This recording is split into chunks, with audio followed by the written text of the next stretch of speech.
안녕하십니까. 오늘 사회를 맡은 국민의힘 수석 대변인 허은하입니다. 지금부터 이준석 당대표 취임 1주년 기자 간담회를 시작하겠습니다. 언제나처럼 이준석 대표님의 모두 말씀으로 시작하겠습니다. 네, 이게 벌써 1년이 됐습니다. 제가 취임한 게 6월 11일, 날짜는 잊지 못한 날짜인 것 같은데, 이렇게 말씀드릴 것 같습니다. 지난 1년 동안에 저에게 주어졌던 역할은 이미 성공적으로 했다라고 저는 생각합니다. 제가 당대표가 될 때, 많은 당원들과 국민들의 기대가 결국에는 정권 교체에 있었다는 것을 알고 있었고, 그래서 그것이 지상과제라고 생각하고 달려온 것이 1년이었습니다. 그리고 그에 이어서 지방선거 승리를 통해 가지고 정권초의 동력을 유지해 나가는 것까지 지금까지 그걸 바라보고 쉴 새 없이 달려왔던 그런 기간이었다 이렇게 생각합니다. 그 와중에서도 여러 가지 개혁과제라고 했던 것들 또는 전당대회 때 제가 내세웠던 공약들을 지키기 위한 노력들을 해왔습니다. 지금 우리 당의 대변인은 지금까지 계속 토론 배틀을 통해 가지고 선발되어 오고 있고, 그리고 그에 더해서 지역적으로도 우리가 취약했던 지역에 대한, 취약했던 세대에 대한 공약을 지속해 나가서 예전보다 훨씬 더 큰 당, 넓은 당이 되었습니다. 그리고 결국에는 지금까지 보수 정당이 바라보지 못했던 당원 민주주의라는 영역을 꾸준히 개척하기 위해서 당원 수를 늘리는 것에 주력해왔고, 지금 우리 당원의 수는 저를 전당대회에서 뽑아주셨던 20만 당원에서 이제 80만 당원으로까지 내려와 있는 상태입니다. 그 외에도 저는 제 개인적으로 주안점을 뒀던 것들에 대해서 계속 열거를 할 수 있을 겁니다. 특히 공직후보자 기초자격시험으로 초기에 많은 비판을 받으면서 시도되었던 PPAT도 결국에는 성공적으로 마무리되었고, 이제는 제가 오늘 이 자리에 서서 앞으로 1년간의 비전이 무엇인지에 대해 가지고 이야기할 수 있는 시점이 된 것을 개인적으로는 감개무량하게 생각합니다. 그만큼 보수정당에서 당대표라는 것은 임기를 채우기도 어려울 뿐더러 뭔가 업적과 성과를 남기기도 어려운 위치였던 것이 지금까지 사실입니다. 그런데 이렇게 다놓고 말씀드리겠습니다. 지난 1년 동안 결국에는 선거의 지휘관으로서 국민들과 당원들이 원하는 선거 승리를 이끌어내기 위해서 했던 1년과는 앞으로의 1년은 참 다를 것이다. 이렇게 다놓고 말씀드리겠습니다. 원래 전시의 리더십과 평시의 리더십은 다릅니다. 지금까지는 외부의 다른 당과 다투고 싸우는 과정에서 우리 당이 체계를 정립했다면은 이제는 결국에는 여당으로서 어떻게 안정적인 국정을 뒷받침할 것이냐라는 큰 과제가 저희들 앞에 있습니다. 이것은 때로는 수세적인 입장이기도 하기 때문에 지금까지 정권교체를 위해 공세적으로 하던 것에 비해 가지고 훨씬 어려운 과정으로 비춰질 수도 있습니다. 저희가 정권을 출범시켰지만은 아직까지 대내외적인 경제 환경이라든지 아니면 여러 가지 국제사회의 사정이라든지 이런 것들은 결코 우호적이지만 않습니다. 그렇기 때문에 이런 것들을 성공적으로 마무리하는 것은 우리 당에게도 그리고 윤석열 정부에게도 저 개인에게도 매우 큰 도전이고, 그리고 이것에 성과를 내는 것은 어려운 과정이 될 것입니다. 이렇게 생각합니다. 지금까지 저에게 주어진 그런 전시의 역할이라고 하는 그것 때문에 저는 지금까지 항상 무기를 들고 싸워야 했습니다. 네. 그 무기라는 것은 때로는 당 밖에 있는 타당의 인사를 향하기도 하고, 그리고 또 때로는 당 내에 분란을 발생시키려고 하는 사람도 있으면은 그것을 당 내에 여러 가지 이견을 제어하는 용도로 그렇게 사용하기도 했습니다. 근데 이제는 밭을 갈아야 할 때다라고 생각합니다. 그렇기 때문에 결국에는 그 무기를 녹여가지고 농기구를 만들어낸 상황이 왔다, 이런 생각을 합니다. 그래서 그 농기구를 어떤 형태로 어떻게 만들어서 농사를 지을지가 앞으로 제 1년간의 고민입니다. 지금 혁신위를 운영하는 것에 대해 가지고 굉장히 관심이 주목되고 있는 것을 알고 있습니다. 제가 2014년에 혁신위원장을 했던 적이 있습니다. 그 당시에 여당이었던 새누리당의 혁신위원장을 맡아가지고 제가 많은 기대 속에서 혁신위를 이끌었습니다. 근데 단언코 말씀드리면 전 그때 아무것도 한 게 없습니다.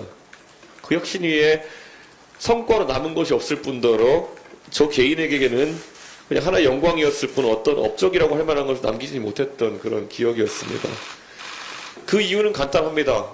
그 당시에 2014년에 새누리당이라고 하는 곳은 여당으로서 안주하고 독주하는 상황 속에서 상대 정당을 종북이라고 몰아붙이는 것만으로도 정치적 상황을 유지시킬 수 있을 거라고 생각하는 오만한 집단이었기 때문입니다. 그리고 그 집단이 2년 뒤에 탄핵에 이르기까지는 그렇게 많은 절차와 과정이 필요하지 않았습니다. 그 오만함 하나 때문에 저 개인에게도 영광이었던 그 새누리당의 기억이 다소 상처로 남을 수밖에 없던 그런 과정이 있었습니다. 저는 윤석열 정부가 절대 그렇게 되어서는 안 된다는 생각에 우리 당부터 혁신하자는 취지에서 혁신위원회를 출범시켰습니다. 공천제도를 다루는 것에 대해서도 여러 가지 말이 있는 것을 알고 있습니다.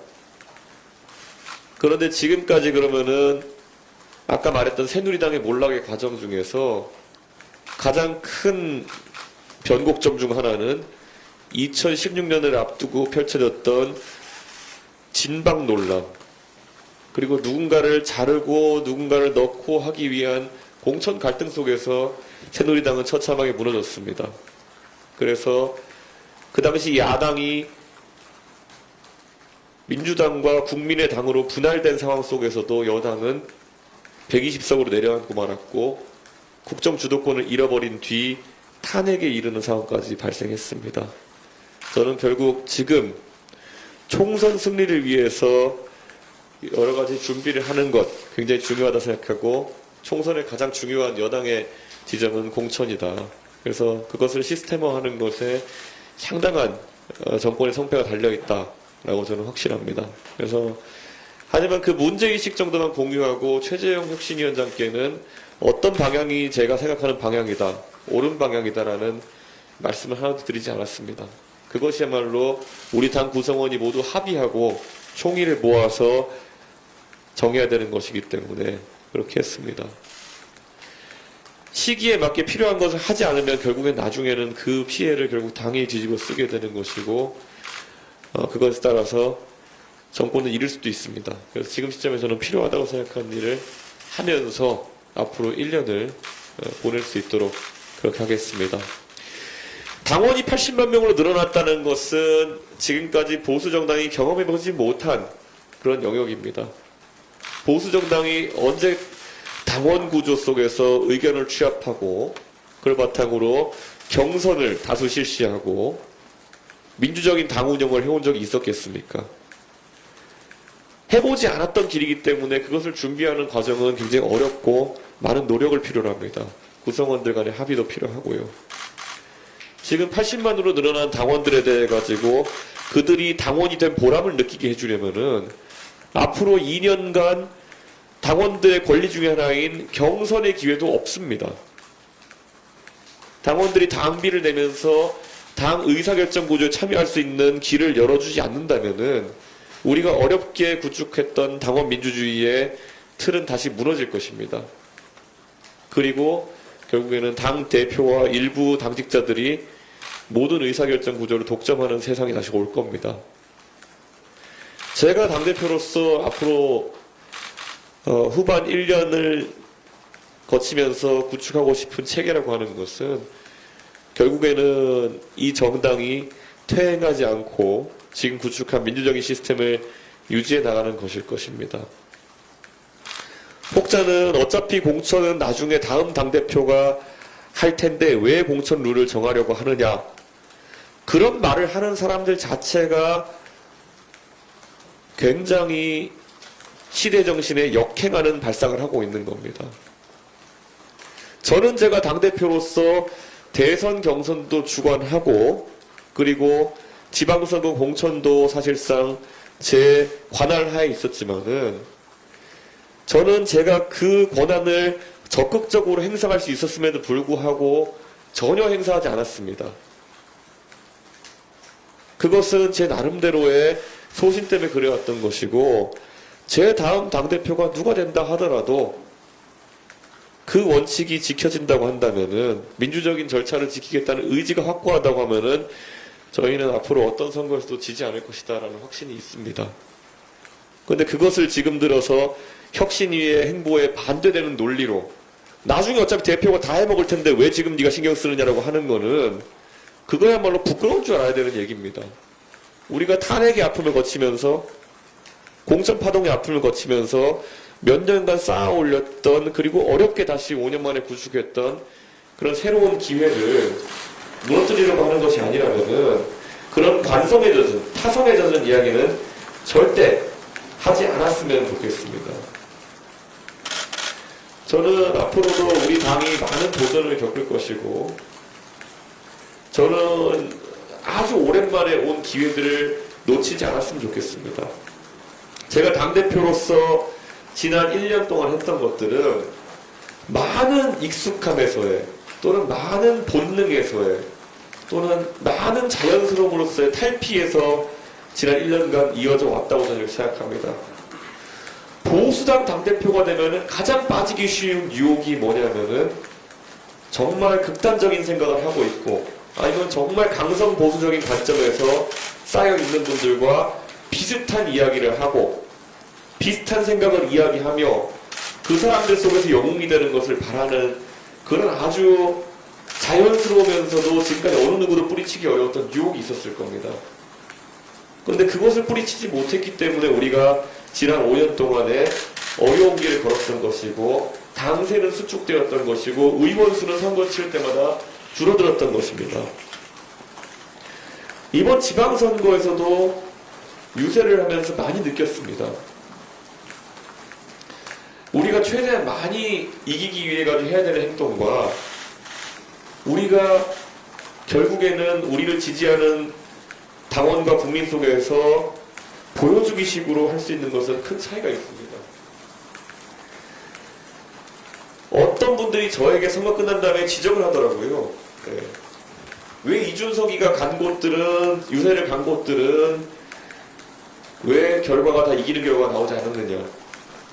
왜 이준석은 계양을 많이 가고 제주도를 많이 가고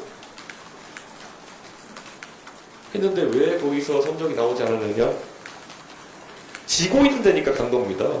네. 이기고 있는 데 가가지고 제가 여느 당대표처럼 군중의 환호 속에서, 동원된 군중 속에서 제가 환호하고 Y자로 손들고 있고 이런 거 하려고 그랬으면 못했겠습니까?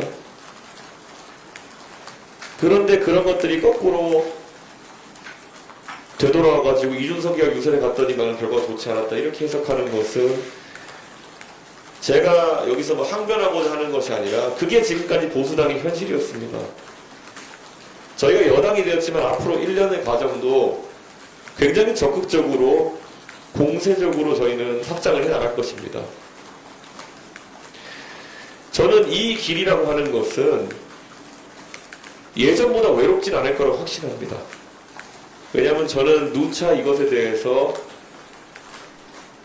용산 대통령실도, 그리고 원내대표께서도 이제는 이 길이 옳은 길이라는 것을 동감하고 같이 가고 계시다고 확신하고 있습니다. 저는 대통령께서도 취임하시면서 바로 5.18 민주묘지에 우리 당내 모든 구성원과 강치하자고 당에 제안해 주신 것도, 그리고 원내대표께서도 이번에 호남의 예결위원을 2분 배치하면서 호남에 대한 적극적인 예산 투자를 하겠다고 공언하신 것도, 지난 1년 전에 우리가 걸어야 했던 길보다는 훨씬 외롭지 않은 길이고 훨씬 더 강력한 길이 될 것이다, 저는 그렇게 확신합니다. 그래서 아마 언론인들께서, 국민들께서 기대하셔도 좋을 만한 그런 지금까지의 소위 서진 전략보다 훨씬 더 강한 수준의 그런 그 서진 전략이 예고하겠습니다. 7월경부터 있을 겁니다. 네. 그리고 이것은 결코 우리 당만이 혼자 가는 길도 아닐 것이고, 이제는 민주당이 두려워해야 할 만한 그런 강도로 이루어질 것이다. 그리고 다음 총선에서는 저희가 호남 지역에서 많은 당선자를 낼 수 있도록 저희가 체계적으로 나설 것입니다, 지금. 자연스러움에서의 탈피라고 하는 것이 사실 굉장히 어려운 길이면서도 계속 가겠다고 하는 이유는, 그걸 해볼 수 있을 만한 최적의 기회가 왔기 때문입니다. 청와대에 관저에서 사는 것을 그렇게 메리트로 느낀다든지 아니면은 꼭 그걸 해야 된다는 강박관념이 없는 대통령이 들어섰기 때문에 그것은 꼭 관용차를 타지 않아도 된다고 생각하는 당대표와 같이 할 수 있는 탈권위의 영역이 있다고 저는 생각합니다. 그리고 이 문화가 우리 보수정당 전체로 깃들었으면 하는 그런 생각입니다.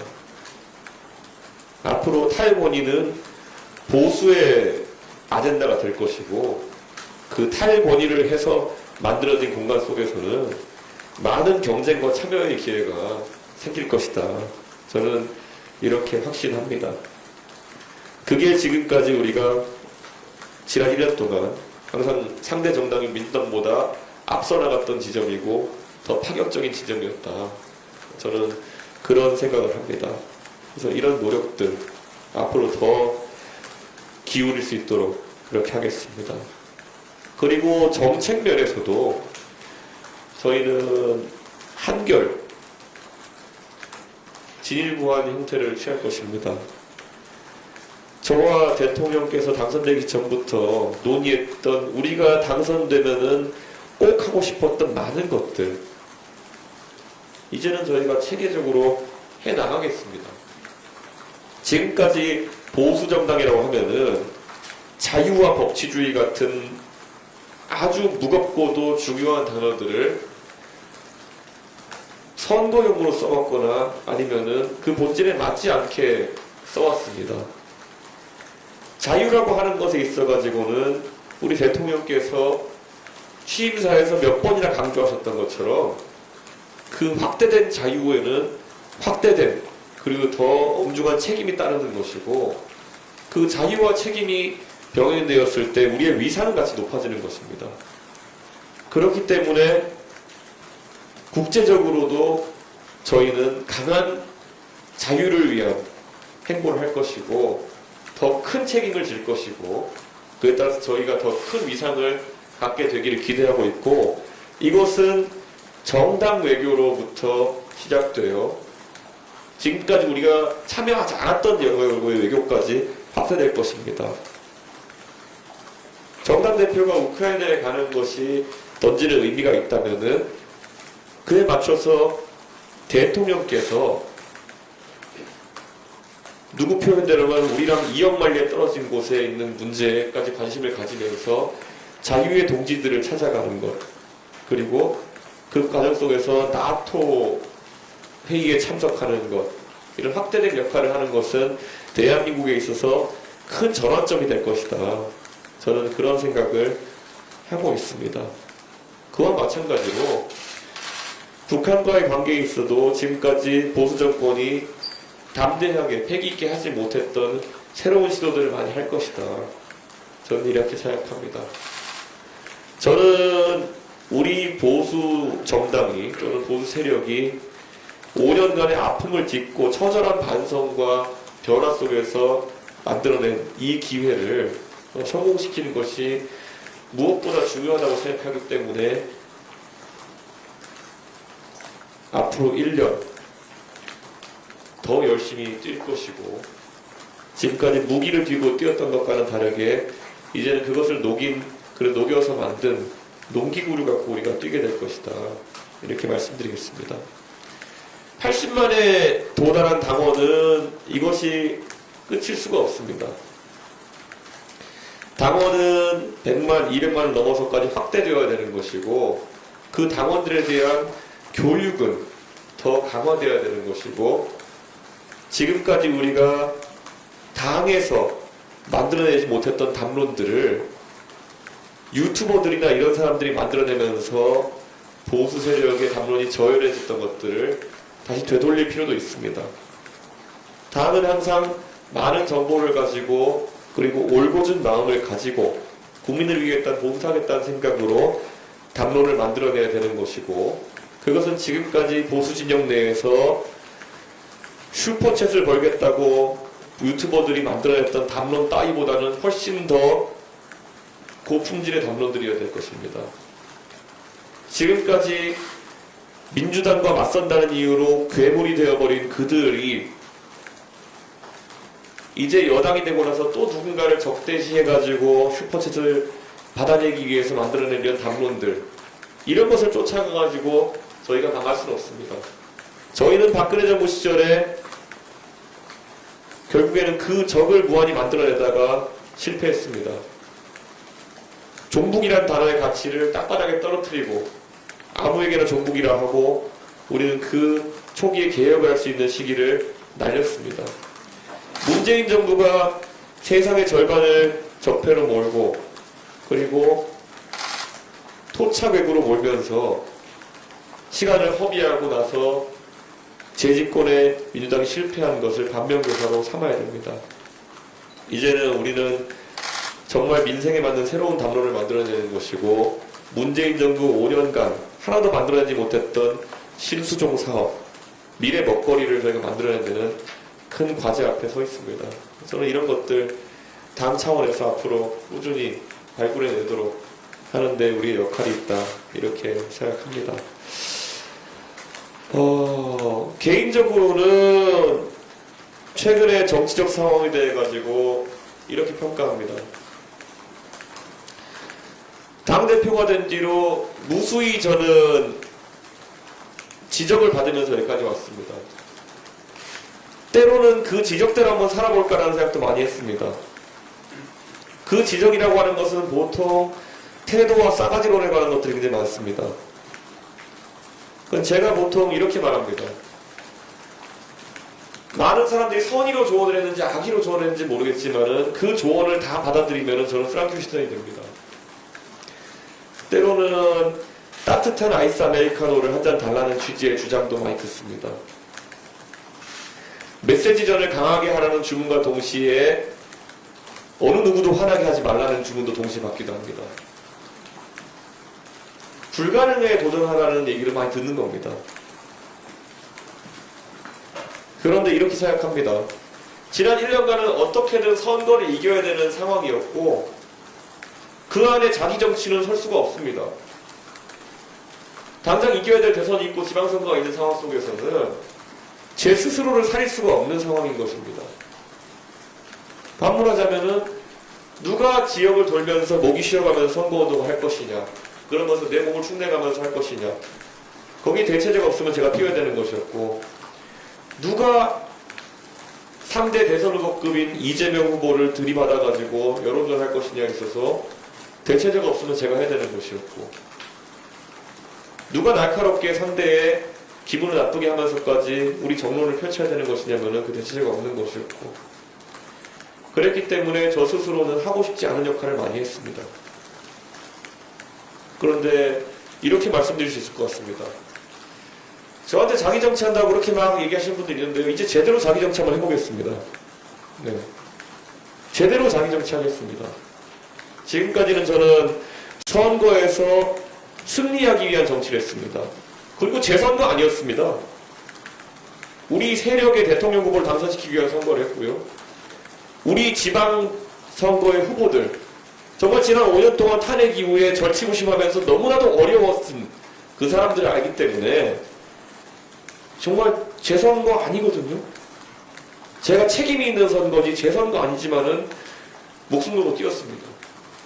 그런데 이제 자기 정치 좀 하겠습니다.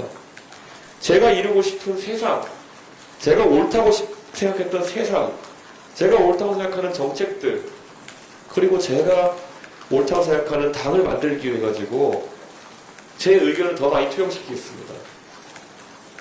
그리고 그 과정은 당연히 민주적으로 진행될 것이고, 하지만 제 의견의 색채는 더 강해질 것이다. 이렇게 말씀드리겠습니다. 자기 정치라고 하는 것이 비판의 요소로 아무 내용 없이 사용되고, 그리고 지금까지 저에 대해서 사실관계도 맞지 않는 그런 비판과 비난을 가해오셨던 분들에 대해서 지금까지 많이 참았습니다. 그리고 그 과정에서 필요한 대응만 했습니다. 그런데 지금까지 그걸로 인해 가지고 제가 공적인 목표를 수행하느라 당의 대선과 지선을 이기는 과정 속에서 제 개인이 자기 정치 측면에서 입은 피해는 너무 심합니다. 이제부터는 그런 것들을 따져 물을 것이고 적어도 당당하게 논쟁하고 그리고 옳은 방향으로 세상을 바꾸기 위한 제 노력을 하겠습니다. 당 대표에 대해 가지고 국민과 당원들께서 부여하신 그런 목표 책임은 저는 달성을 잘 했습니다. 그리고 제가 전당대회 때 저를 지지해 주신 분들께 약속했던 것들 토론 배틀에 PPAT에 대선 승리까지 다 했습니다. 그러면 이제 저도 제가 하고 싶은 일을 할 수 있는 공간을 당원들과 국민들께서 만들어 주시기를 부탁드리겠습니다. 저는 제가 정치를 시작하면서 놀랍게도 제가 했던 지금까지 발언을 모두 찾아보시면 제 입에서 저는 제가 청년 정치인이라는 말을 한 적이 한 번도 없을 겁니다. 다른 사람이 저를 청년 정치인이라 지칭한 적은 많았습니다. 언론에서 저를 청년 정치인의 대표주자라고 언급한 적도 많았습니다. 근데 저는 그 표현을 제가 안 씁니다. 왜냐하면 그것이 제 역할을 얼마나 속박하는 이야기인지 잘 알기 때문입니다. 2012년부터 이어진 소위 청년 정치 담론의 끝이 저였으면 좋겠습니다. 이제 젊은 사람들이 뭔가 정치를 하면서 청년자 붙은 타이틀을 안 했으면 좋겠습니다. 제가 그 당시에 청년 목세 비대위원으로 정치를 시작한 것은 맞을지 모르겠으나 그 당시부터 시작해왔던 청년 비례대표 실험이라든지 이런 수많은 실험들은 결국 그 청년 주자들, 젊은 주자들을 청년의 바운더리 안에 묶어놓고 그 역할을 축소시키는 것에 많이 사용되었습니다. 왜 정치를 하는 청년 정치인들이 청년 정책을 다루라고 강제합니까? 왜 정치하는 젊은 사람들이 외교와 국방, 경제 문제, 사회 담론을 다루는 것에 대해서는 공간을 열어주지 않고 청년의 대변자 같은 역할을 맡기려고 합니까? 저는 그거야말로 우리 사회에서 깨야 될 가장 큰 악습이었고 이제 10년 만에 그게 깨질 기회가 왔습니다. 젊은 사람들 중에서 능력 있는 사람은 앞으로 외교와 국방에 있어서도 이야기를 할 수 있어야 되는 것이고 경제에 대해서도 이야기할 수 있어야 되는 겁니다. 반대로 청년 일자리 문제가 심각하다 그러면은 모든 세대가 달려들어가지고 그 문제를 해결하기 노력해야 되는 것이지 왜 그것을 갓 당선된 청년 비례대표 국회의원에게 몰아주는 식으로 우리가 책임 회피했던 것인지도 모르겠습니다. 저는 앞으로 이 정치권의 젊은 세대는 절대 배려의 대상도 되어서는 안 되고 이제는 주체가 되어야 된다 이런 생각합니다. 그것도 젊은 세대의 할당으로서가 아니라 그들이 보여준 능력을 바탕으로 해가지고 전혀 역차별받지 않는 그런 상황을 만들어야 된다 이렇게 생각합니다. 지난 대통령 선거 중에서 이미 까먹으신 분들도 있겠지만은 젊은 세대가 만들어냈던 전략으로 젊은 세대의 지지를 확대해서 저희는 승리했습니다. 그것을 잘 알고 계신 분이 우리 윤석열 대통령이시고 저에게도 누차 그런 부분에 대해서 언급하셨습니다. 당도 이제는 그의 보조에 맞춰서 갑니다. 젊은 사람들이 역할을 했을 때는 그에 맞는 권위가 서야 되는 것이고 절대 연공서열이 우리 당에서 통용되는 언어가 되어서는 안 된다. 저는 그렇게 생각합니다. 우리가 이 꼰대 문화와 권위의식에서 더 빨리 탈피할 수 있을 때 아직까지도 허우적거리면서 문제가 무엇인지 모르는 민주당보다 초격차로 앞서 나갈 수 있습니다. 저는 앞으로 당에서 인사를 하거나 함에 있어가지고 누구나 납득할 수 있을 만한 젊은 사람들이 있다고 한다면은 적극적으로 정당에 참여할 수 있는 문호를 더 열어 젖히겠습니다. 그리고 이런 것들은 당연히 우리 당이 해왔어야 되는 일이고 지난 1년 동안에 선거 과정 중에서는 여러 가지 반발들을 하지 못했던 것입니다. 더 적극적으로 해나가도록 그렇게 하겠습니다. 그리고 혁신위에서 다루는 아젠다들은 다시 한번 강조하지만 제가 내리지 않을 것입니다. 그리고 혁신위에서 논의된 안들은 최고위원회의 검토를 다 거쳐가지고 우리가 당원 단계에 반영시킬 것이고 제도화할 것입니다. 이것에 대해 가지고 선제적인 흔들기를 하시는 분들이 또 나오는데 참으로 우려스럽습니다. 언제까지 우리가 가정법에 의해 가지고 이런 당의 개혁 동력을 깎아먹는 일을 해야 됩니까?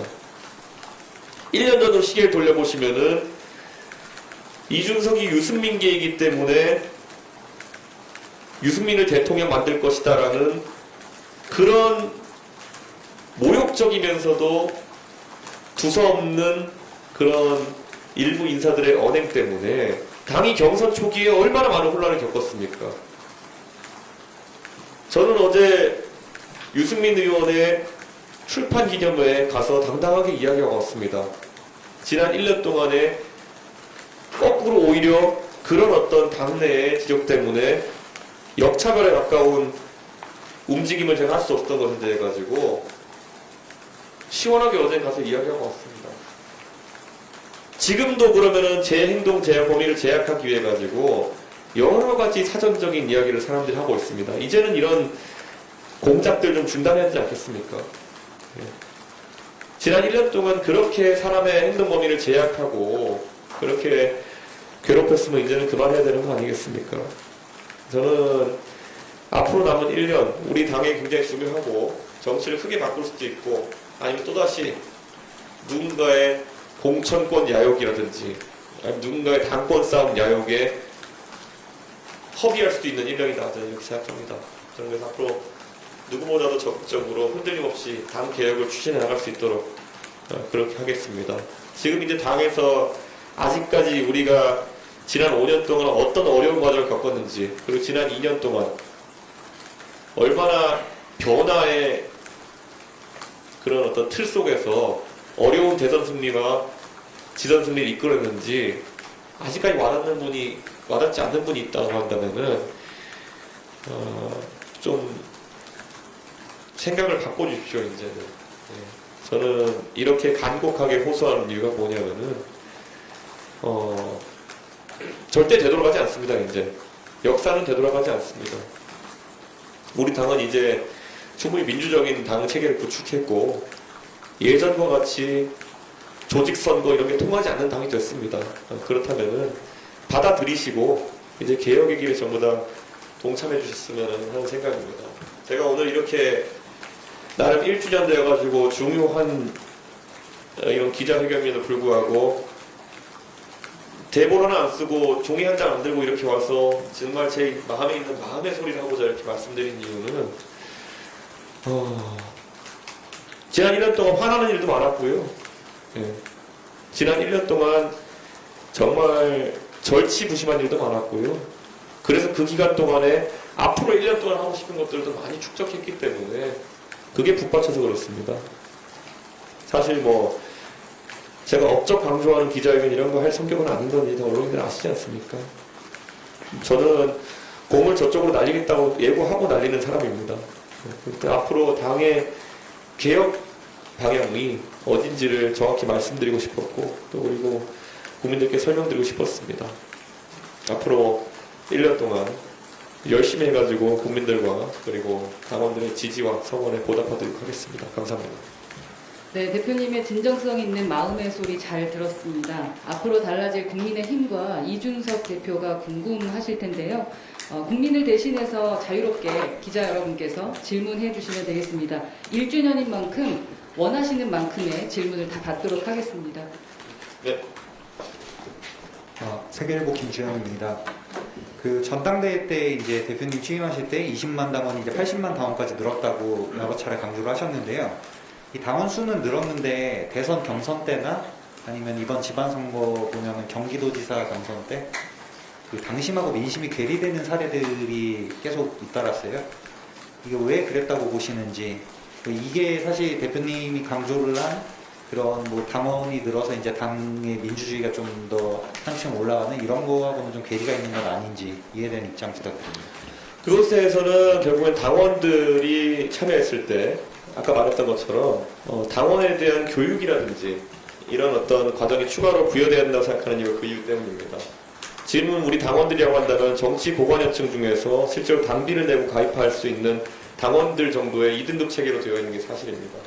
그런데 당원이라고 하면 그것 이상으로 당에 참여할 수 있는 공간이 열려 있어야 되는 것이고, 그리고 그에 따른 당은 그들에게 충분한 정보를 제공할 필요가 있는 것입니다. 그런데 지금은 그게 안 되어 있었기 때문에 또 당의 고급 정보나 이런 것도 당원들에 공유되지 않았기 때문에 그런 것들이 아까 말했던 당론 생선의 장이 당이 아니라 오히려 거꾸로 유튜브나 이런 곳에 가 있는 경우가 있었습니다. 그래서 당원의 어떤 의사 구조라든지 아니면 의사 형성 과정이 당 밖에서 이루어지는 경우도 있었습니다. 그러다 보니까 당 후보들이 가가지고 무슨 특정 유튜브 채널에 가가지고 오히려 구애를 하고 있고, 이런 것들은 제가 봤을 때 중간에 과도기적 단계에서 그분들이 좀 오해를 하고 있는 것이 아닌가 이런 생각을 하고, 저는 당원 민주주의의 절차라고 하는 것은 앞으로 우리가 만들어 나갈 플랫폼, 저는 플랫폼이라는 단어를 쓸 때 그냥 정치권에 쓰는 둥근 단어로 쓰지 않습니다. 결국에는 80만 당원에 맞는, 그리고 100만 당원에 맞는 소통 구조를 만드는 게 중요하다, 저는 이렇게 생각합니다. 최근에 뭐 으뜸 당원이니 이런 얘기가 처음에 나왔을 때 그 얘기는 제가 사실 전당대회 때부터 했던 말이었습니다. 예, 당원의 지금 2등급 체계라는 것을 3등급 체계 같은 것을 만들어낼 수도 있다. 그런데 그것이 과거 우리가 했던 대의원제나 아니면 민주당에서 하는 대의원제 같은 경우에는 굉장히 어떤 민심의 왜곡을 가져오기 때문에 절대 그런 대의원제 같은 걸 하지 않겠다라는 생각에 제 아이디어 차원에서 나온 것이 으뜸당원이라는 개념이었고, 그것은 오히려 당원들이 많은 참여를 했을 때 그 당원들에게 어떤 명예와 권한을 주는 것에 대한 논의였습니다. 그렇기 때문에 그런 아까 문제점에 대해 가지고 제도적인 개선을 계속 고민해 나가는 것이겠죠.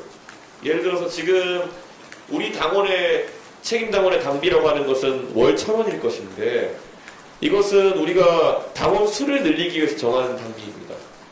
지금까지 보수정당이 당원 수를 늘리는 것에 굉장히 자신감이 없었을 때 1,000원 이상의 당비를 납부하는 사람을 최고의 등급인 책임당원으로 인정한다라고 한 것이고, 예를 들어 정의당 같은 경우에는 그런 권리를 인정하는 권리당원의 자격 기준이 당비 기준이 10,000원 가까이 되는 걸로 알고 있습니다.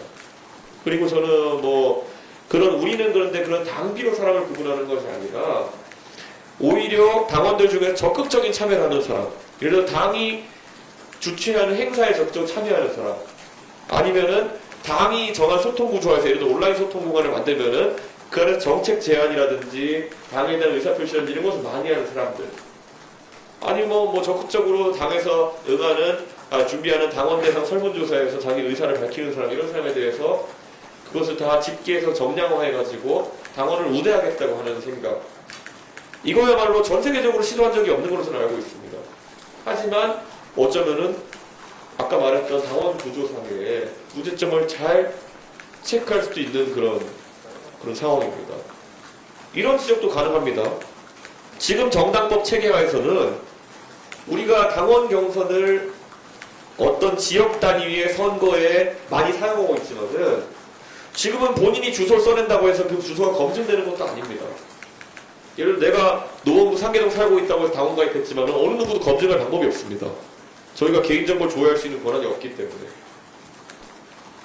그런 것들도 굉장한 취약점들입니다.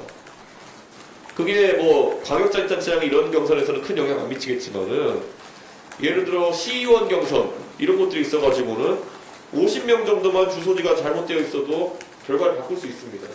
그리고 그런 것들이 실제 우리에게 제기되는 위협이고 보수정당이 한 번도 겪어보지 않았기 때문에 대처하기 어려웠던 것들입니다. 이런 것들에 대한 선제적 고민들을 다 해나가는 과정 속에서 아까 있었던 당원 민주주의에 대한 위협들이 제거되는 것이고, 이 고민은 평시에 하는 겁니다. 몰상식한 사람들이 하는 얘기처럼 나중에 당대표가 선임되면 그 사람이 공천 앞두고 하면 되는 거야? 절대 안 됩니다. 당원들의 주소록을 어떻게 정리할 겁니까? 그 한두 달 남짓한 시간 안에. 미리 다 해야 되는 것이고, 그걸 하기 위한 체계적인 전산 시스템도 다 개발해야 되는 것이고, 이게 문제인 걸 인식하는 사람이 지금 아예 당 자체에 없을 겁니다. 저 말고는. 이게 지금 우리 당의 근본적인 문제인 겁니다. 이걸 개선해야겠다는 생각을 1년 반 전부터 해야 되는 것인데 왜 지금 하냐? 그러니까 본인들의 사고의 틀을 생각하면은 저 자식이 당 공천을 독점하려고 또 슬슬 이게 뭐만 보인다는 말이 그대로 여기 적용되는 겁니다. 네. 머릿속에 공천권밖에 없는 사람은 무슨 말을 해도 그거밖에 생각 안 하는 겁니다. 당원 민주주의 위협이고 공천제도를 정비해야 된다 그러면은 본인들이 항상 공천권 얘기 그 생각밖에 안 나오는 겁니다. 누구로 이제 찍어내릴까밖에. 그러니까 제발 좀 그거 좀 마음을 좀 정화를 좀 했으면 좋겠습니다. 친이와 친박이 서로 공천 학살하면서 죽이던 경험에 젖어 있는 우리 당에 지금 4선 의원 이상은 그 생각밖에 없습니다. 공천하면 드는 생각은. 친이가 친박 죽이던 시절, 친박이 친이 죽이던 시절밖에 없습니다. 머릿속에. 그것 때문에 그 트라우마 때문에 그렇게 하시는 건 이해하겠습니다만은 제도를 정비하지 않으면 저희는 다음 총선 또 죽습니다. 다른 이유로. 그런데 이런 것들을 간과하고 네. 모든 걸 당권 싸움으로 몰아가는. 그래 이준석이 당권을 잡아보니까 어디 공천에서 자기 상 하나라도 뽑아 넣습니까? 노원구청장도 경선시키는 사람인데. 그러니까 저는 이런 본인들만의 세계에서 만들어진 그 트라우마의 바탕에 형성됐던 그런 상황 속에서 그걸 개혁을 발목 잡는 수단으로 사용하는 이런 좀 시대착오적인 발상들은 안 했으면 좋겠습니다. 네, 다음 질문자. 예. 네, 스페이스 박광민입니다. 네. 대표님 1년간 고생하셨습니다. 예. 그 정례 고위 당정대가 이제 출범한다고 합니다. 이번 달에. 이제 대표님께서는 제가 느끼기에는 잡 디스크립션이 굉장히 분명하신 것 같은데 그 원외 대표로서 이 고위 당정대 여당 대표 참석하셨을 때 어떤 역할을 염두에 두고 계신지 앞으로 그런 부분 궁금하고요. 하나만 더 드리면 연장선상에서 지금 인생 문제 가운데 이제 화물연대 파업이 굉장히 중요한 카드인데 지금 정부랑 협상을 굉장히 공전하고 있는 상황입니다. 그래서 노조에서는 여당도 역할을 해달라는 요구를 했습니다. 네, 저기도 지금 무한 책임이라 적혀 있는데 이 상황에 대해서 어떻게 평가하고 대표로서 어떤 역할을 하실 건지 궁금합니다. 저는 우리 당이 결국에는 대통령께서 말씀하셨던 것처럼 노동정책 없이는 당이라는 것이 존재할 수 없다라는 확신을 가지고 있습니다. 그렇기 때문에 노동에 대해서는 저희가 굉장히 적극적인 정책을 마련해야 된다 이렇게 생각하고 있고요. 당대표로서의 제 개인적인 소신을 말씀드린다면은 항상 불법적인 어떤 그런 파업 행위에 대해서는 그 방식 자체에 대해서는 강한 이의를 제기하되 다만 요구 조건에 대해 가지고는 현실적인 판단을 해야 된다. 우리 사회가 지금 겪고 있는 그 가장 큰 문제라고 한다면은 물가 문제라든지 그리고 물가 문제 속에서 고용 형태가 예를 들어 정규직이 아닌 분들 같은 경우에 또는 자영업과의 경계선이 있는 분들 같은 경우에는 물가 문제에 직격탄을 맞습니다. 그런 상황 속에서 그런 근로조건 같은 경우에는 어느 상황에서나 현실에 맞게 조정을 해야 되는 것이다. 예전에 꼭 화물연대뿐만 아닙니다. 택배 노동자도 마찬가지였던 것이고요. 결국에는 우리가 적절한 어떤 그런 그 생활 수준과 임금 수준, 소득 수준을 보장하지 않고 노동 환경을 보장하지 않는 상황 속에서는 누군가에게 굉장히 희생을 강요하는 것이기 때문에 그 적정성을 판단하는 것에 있어가지고는 정당이 적극적으로 나서야 된다. 저도 개인적인 경험으로 이런 생각을 많이 합니다. 예를 들어서 택시에 대한 논란. 저희가 3년 전에 택시에 대한 논란이 굉장히 많았습니다. 택시와 타다의 관계나 이런 것들 통해서 택시 서비스에 대해서 개선을 해야 된다 이런 주장도 있었고 그래서 저희가 세부적으로 들여다보면은 결국은 택시 서비스의 품질이라고 하는 것은 택시를 통해서 일반적인 택시 운전하시는 분들이 기대할 수 있는 기대 소득의 수준이 어느 정도냐에 따라 가지고 달라지는 부분도 있습니다. 그런데 정치권에서는 그것을 다수와 소수의 논리로 항상 만들어가지고 소수의 희생을 강요했던 측면도 있습니다. 택시 요금을 올린다고 하면은 택시를 타는 수많은 사람들이 반발할 것이니 택시 운전하시는 분들 희생을 강요하게 하고 이랬던 적이 있었거든요.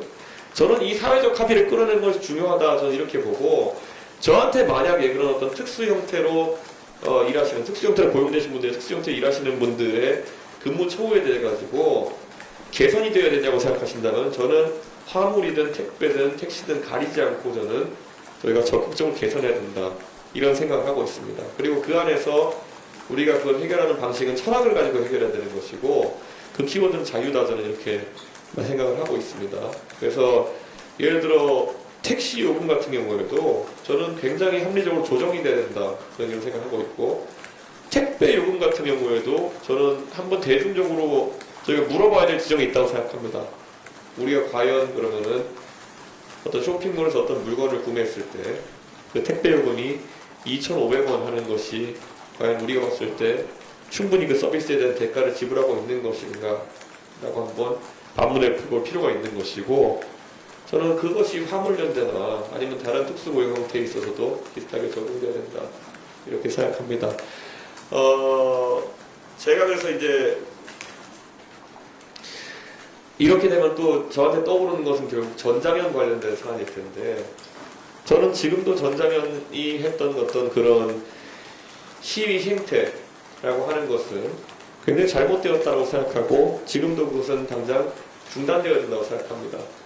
이것이 정치적인 상황에 놓이게 되면은 제가 그 문제를 얘기하는 과정 속에서 굉장히 많은 당내 이견을 접했습니다만은 그러면 지금 그럼 당내의 그 이견이라고 하는 것에 있어서 어떤 합리적인 다른 대안을 가지고 그 이견을 얘기하셨던 분들은 나아가고 있는지가 궁금합니다. 예를 들어 지금 그 전장현 같은 경우에는 지하철 4호선을 멈춰 세우는 형태의 그런 본인들의 투쟁 방식이 실제 서울 시민들에게 강한 지탄을 받게 되자 그것을 중단하고 이제는 다소 지하철에서 옮거하는 형태로 진행하고 이제 우리 대통령 집무실이 있는 용산 앞에 신용산역 횡단보도를 점거해서 한강대로를 마비시키는 형태로 이제 투쟁 방식을 전환했습니다. 그러면 여기에 대해 가지고 지금까지 저에 대해서 이견을 이야기하셨던 분들은 뭐 정의당과 민주당 포함 어떤 대안을 가지고 계신지에 대해 가지고 한번 묻고 싶습니다. 지금 우리 정치권에서는 이런 문제들을 사회 이슈에 대해 가지고 자신감을 가지고 다루는 사람이 하나도 없기 때문에 결국 이 사안들이 골물 때까지 다 지켜만 보고 있었던 것입니다. 네, 저는 이런 부분에서 민주당도 그렇고 우리 당내도 그렇고 누구든지 이견이 있으면 적극적으로 이야기하셨으면 좋겠습니다. 비겁해지진 않았으면 좋겠습니다. 네, 국민들이 이 문제에 대해서 해결을 바라고 있다고 한다면은 본인의 책임을 걸고 나서서 이야기를 해야 되는 겁니다. 네. 아까 첫 번째 질문이 뭐였죠? 고위 당정대에서 어떤 역할을 만들고 계신지. 고위 당정대에 대해서는 사실 제가 뭐 인수위 시절부터 대통령님과 뭐 독대를 하는 기회도 있었고 그리고 또 여럿이 이야기하는 기회도 있을 때마다 우리의 정책 방향성에 대해서 굉장히 많은 논의를 했습니다. 그래서 저는 이번 고위 당정대가 예정되어 있는데 저는 그 자리에서 자유라는 것에 굉장히 구체화된 형태의 정책을 저희가 실현해야 된다고 이야기할 것입니다. 이미 합의된 또는 저희가 논의를 마친 분야가 몇 가지 있습니다. 그것에 있어서는 우리가 사회에서의 검열 문제입니다. 우리 사회에서의 검열 문제에 대해 가지고 어떻게 적극적으로 우리가 대처해서 그것을 좀 더 자유에 가까운 방향으로 틀어놓을지에 대해 가지고 저희가 정책적으로 이 논의를 사실상 마친 부분들이 좀 있습니다. 잘 아시겠지만 대선 기간 중에도 저희가 문재인 정부 하에서 이제 시작되었던 카톡 검열이라든지 뭐 이런 것들에 대해서 저희가 적극적으로 선거원에서 이의를 제기했던 적이 있습니다. 근데 이런 것들을 어떻게 정책화해서 이제는 다르게 만들 것인지 등에 대해 가지고 저희가 구체화하는 논의를 하는 것도 지금 사실입니다. 그리고 뭐 그거 외에도 보면은 아까 말했던 대외 정책에 있어서도 저희가 논의를 할 부분이 많다. 특히 이번에 우크라이나 관련해 가지고 제가 언론에 공개한 것보다 공개하지 않고 대통령께 직보하는 내용들이 더 많습니다. 그렇기 때문에 그런 부분들 저희 고위 당정대에서 어떻게 풀어나가고 저희가 협력할지에 대해서는 많은 기대를 가지고 있습니다. 네, 그럼. 예. 네, 경향신문 조문희 기자입니다. 그 소위 민들레 논란 이후에 네. 고위 당정대 루트를 가져가는 의미가 따로 있다고 볼 수 있을지 좀 듣고 싶습니다. 아닙니다. 고위 당정대는 저희 내부적으로는 원래 검토되고 있었던 것이고 사실 뭐 그거는 뭐 민들레라는 모임의 취지가 그것도 아직 구체화되지 않았기 때문에 저도 정확히 어떤 목적인지는 모르겠으나 거기서 어떤 개연성에서 고위 당정대의 역할을 대체하는 또는 보완하는 역할을 하겠다고 했던 것인지 모르겠으나 그것은 정치적으로 굉장히 안 좋은 선택이었기 때문에 저희가 그 부분에 대해서 비판을 할 수밖에 없던 상황이었던 것입니다. 저는 소위 이렇게 생각합니다. 지난 2008년도, 7년도 겪으면서 이명박 대통령께서 대선을 이기고 그 직후에 총선까지 이기고 나가지고 그 이명박 대통령을 탄생시키는데 기여가 많으셨던 분들, 소위 뭐 이름을 보이자면 고인 대신 정두원 의원이라든지 아니면은 뭐 이재호 장관 아니면 뭐 이상득 부의장 이런 분들이 뭐 여러분이 다 아시는 이유로 초기에 여러 분화를 겪으면서 사실 이명박 정부의 국정 동력이 많이 열화되었고 그러다가 이제 사실 광우병 맞고 이러면서 이제 사실 굉장히 어려운 기간을 보냈었던 게 사실입니다. 저는 그래서 우리 윤석열 대통령의 당선을 위해서 뛰셨던 각자의 위치에 뛰셨던 많은 분들이 뭐 저 포함해서 지금은 대의멸친할 때라고 생각합니다. 지금은 대의멸친이라고 한다면은 각자 본인들이 뭐 선의를 가지고 하는지 모르겠지만은 기획하는 것도 있겠지만은 적어도 대통령에 누가 되는 그런 어떤 형태의 기획은 좀 지향했으면은 그런 생각입니다. 제가 이 문제에 대해 가지고 토의 민들레 모임이라는 것에 약간 우려되는 지점에 대해서는 당 정내가 끼면서 제가 솔직히 정에 해당하는 그 정부 측에도 우려를 전달한 바가 있습니다. 사실 우리는 여당이기 때문에 이제 여당이 정부 부처 장관들이나 총리나 이렇게 소통하는 것은 오히려 권장되어야 될 문제입니다.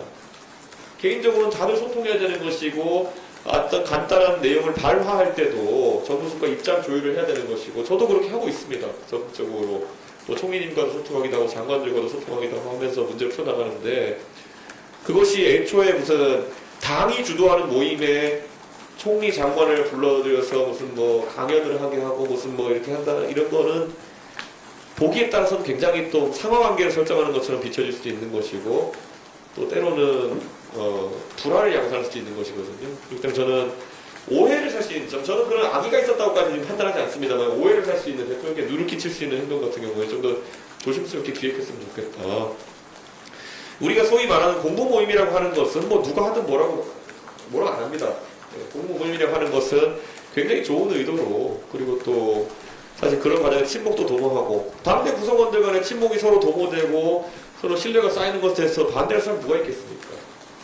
그런데 그것이 카르텔화되고 무리지어졌을 때 제가 아까 언급하는 이명박 정부 초기에 있었던 그 세력의 분화처럼 이런 식으로 진행되게 되면 그거는 뭐 윤석열 정부 입장에서 굉장히 위험한 지점이기 때문에 그걸 경계하는 사람도 있는 것 같습니다.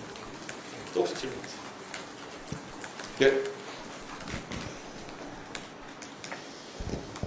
네, 뉴스핀 김은지입니다. 합당도 지선도 끝난 상황입니다. 안철수 의원이 그 양당 합당에 따라 추진했던 통합 지도부 구성은 언제 완료가 되는 것인지 아직 의결이 안 되고 있는데 지연이 되지 않은 이유 그리고 내정된 인선의 변동 가능성 여부가 있는지에 대해서도 여쭤봅니다. 저는 이렇게 생각합니다. 저는 어차피 지방선거 전에는 하지 못하는 상황이었고 제가 뭐 우크라이나 방문하는 상황이 있었기 때문에 늦춰졌지만은 제가 언론에 얘기한 것처럼 늦출 이유가 없는 상황이다 이렇게 생각합니다. 그런데 충분한 시간이 있었음에도 약간 이제 저뿐만 아니라 이제 당내 지도부, 저희 최고 지도부에서 의아하게 생각하는 부분 몇 가지 있기 때문에 그건 짚고 넘어야 될 것 같습니다. 예를 들어서 안철수 대표가 국민의당 출신 인사를 배려했으면 좋겠다라는 취지의 언급을 합당 과정에서 했고 제가 그거에 대해서 당연히 흔쾌히 받아들였기 때문에 지금 이 논의가 있는 겁니다.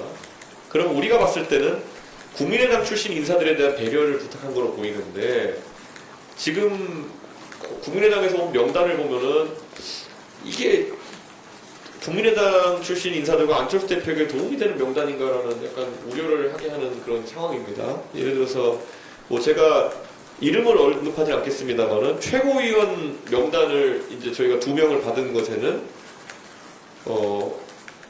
국민의당 출신이 아닌 우리 당 출신 국회의원 이름이 들어가 있고요. 예.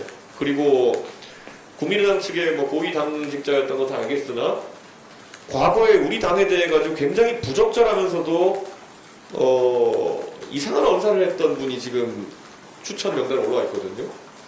이거는 제가 그냥 우리 최고위원 한 분의 표현을 그대로 인용하자면은 그분이 바로 그 명단을 보고 저한테 말씀하신 거는 우리 먹이자는 건가라고 이렇게 반응이 나올 정도의 명단이었거든요. 그러니까 제가 이 명단을 만약에 안철수 대표께서 그대로 통과시키길 바라신다면은 저는 뭐 그것에 최대한 뭐 방점을 찍고 저희가 논의하겠습니다만은 그렇게 됐을 때 안철수 대표가 오히려 좀 해명해야 될 상황들이 있을 것 같아가지고 저는 그거 안철수 대표 측에서 좀 명단 조정했으면 좋겠어요. 솔직히 말씀드리면 지금 그 상황. 그리고 저는 그 명단을 보면서 그 외에도 다른 인사를 보면서 소위 우리 당내 모 중진 의원 측 인사가 굉장히 많이 들어갔다는 인사를 받게 되거든요. 그런데 저는 안철수 대표 및 국민의당과의 합당 협상을 진행한 적 있지 저는 그 중진 의원과는 합당 협상을 할 의도도 없고 한 적도 없습니다.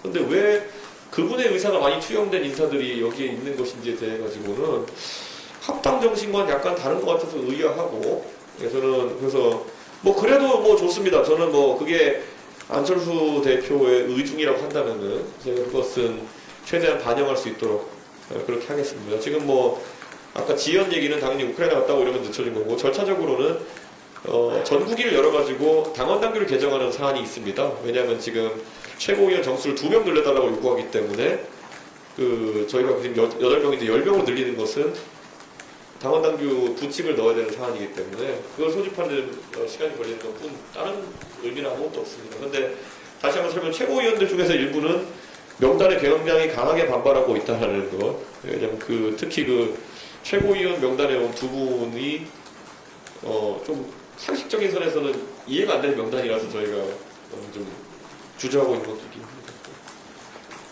계속 질문 있습니다.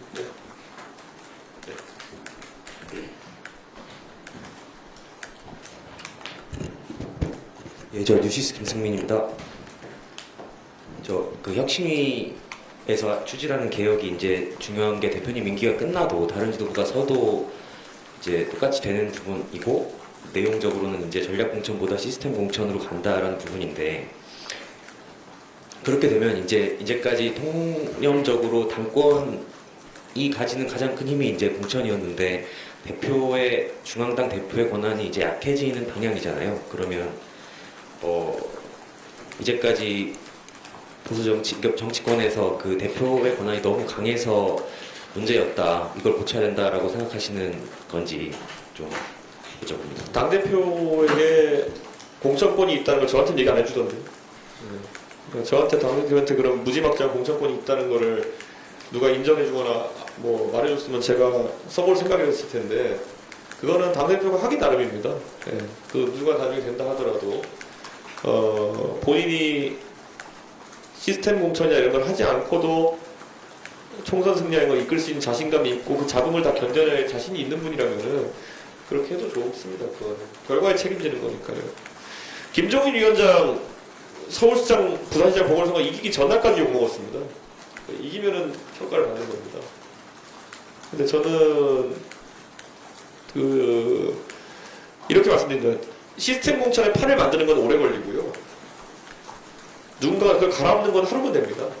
그렇기 때문에 제가 다음에 뭐 그 공천 시기에 누가 당대표인지는 모르겠으나 그 사람이 뭐 갈아엎을 수도 있지만 갈아엎을지는 모르는 사람을 생각해서 지금 시스템을 안 만들 수는 없는 겁니다. 갈아엎으면 그 사람 선택인 것이고 그리고 이번에 저희가 지방선거에서도 경선과 단수공천을 여러 형태로 배합해서 사용했습니다만은 단수공천 지역의 승률이 높지가 않습니다. 그렇게 지금 결과적으로 특히 경기도 같은 경우도 그렇고 그렇기 때문에 저희가 그거는 뭐 이기기 위한 방법으로 어떤 걸 선택할지는 좀 생각해 봐야 되겠죠. 그리고